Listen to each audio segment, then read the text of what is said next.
itu menurut Said Qutb ini ya, beliau pergi dari dari negerinya itu sebelum ada sebelum ada izin dari Allah SWT untuk kemudian beliau berhijrah.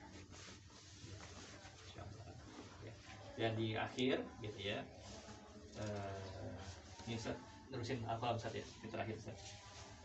Wa iyyakadul ladina kafaru la yusrikunaka bi absarihim lamma sami'u dzikra wa yaqulu innahu lamajnun. Nah, di akhir gitu ya, setelah Allah menyuruh sabar, maka di akhir Allah menyatakan bahwa dan sungguhnya orang-orang kafir itu ya benar-benar hampir menggelincirkan kamu dengan pandangan mereka tatkala mereka mendengar Al-Qur'an, dan mereka berkata sungguhnya ia Muhammad SAW benar-benar orang yang gila gitu ya.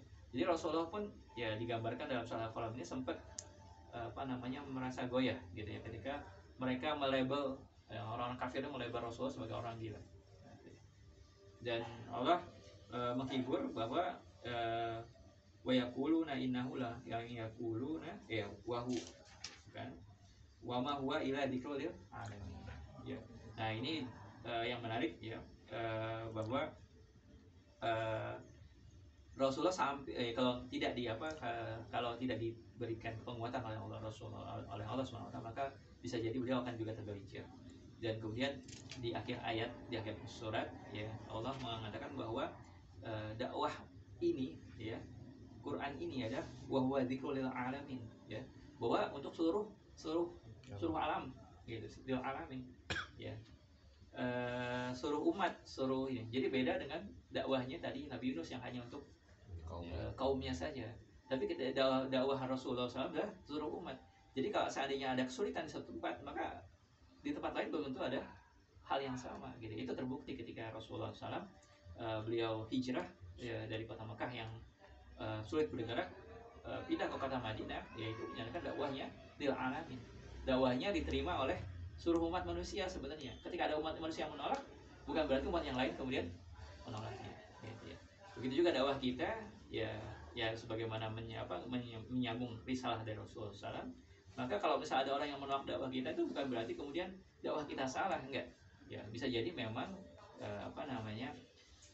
hidayah belum sampai ke mereka, dan kita harus mencari celah-celah dakwah baru. Gitu maksudnya. Karena ya risalah yang kita sampai ke kita ini adalah risalah lil alamin, untuk umat manusia, sesuai dengan tagline kita Ustaz ya, bahwa dakwah kita dakwah lil alamin, sesuai dengan rakernas itu Ustaz ya, terakhir ya. Okay. Sebelum tahun 2020 Ustaz ya, kalau salah ya. Iya, insyaallah. Wallahu a'lam bishawab. Baik, itu sudah saya sampaikan. Selesai ya surat Al-Qalam, selanjutnya surat Al-Haqqah ya.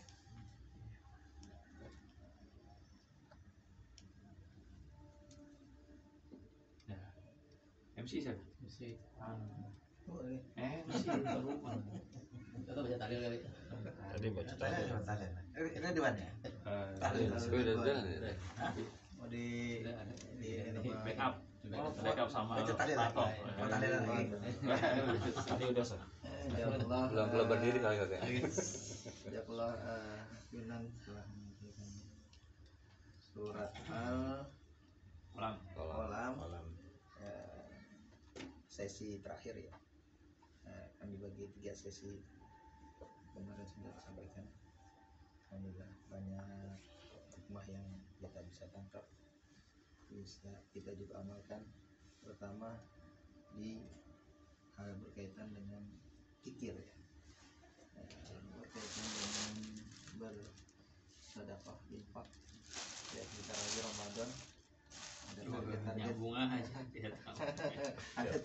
ada target-target yang akan harus dipenuhi sebagai kader dakwah. Ya, kalau untuk Madya 9 juta, untuk dewasa 11 juta, untuk utama 12 juta aja. Dikit bedanya ya, beda 1 juta. Dikit aja. Ini 50 ya. Ini udah 50 berarti. Udah selesai kan? Belum. Masuknya di bulan ini nih. Masuknya. Tanya dulu makanya. Yang bulan yang kemarin tuh gak dianggap. Insya Allah ya kita bisa kejar dan hari Ahad ya, kita juga ada pawai dan juga ada tarhib Ramadan. Ya, mudah-mudahan kita bisa hadir semuanya ya berupa kita karena target kita mendengarkan beberapa taujih dan mendengarkan juga arahan-arahan dari pembina Yatama atau ketua DPC. Pembina ketua DPC karena ini berkaitan dengan Islam. Lanjut untuk selanjutnya infak dulu. Ada ini.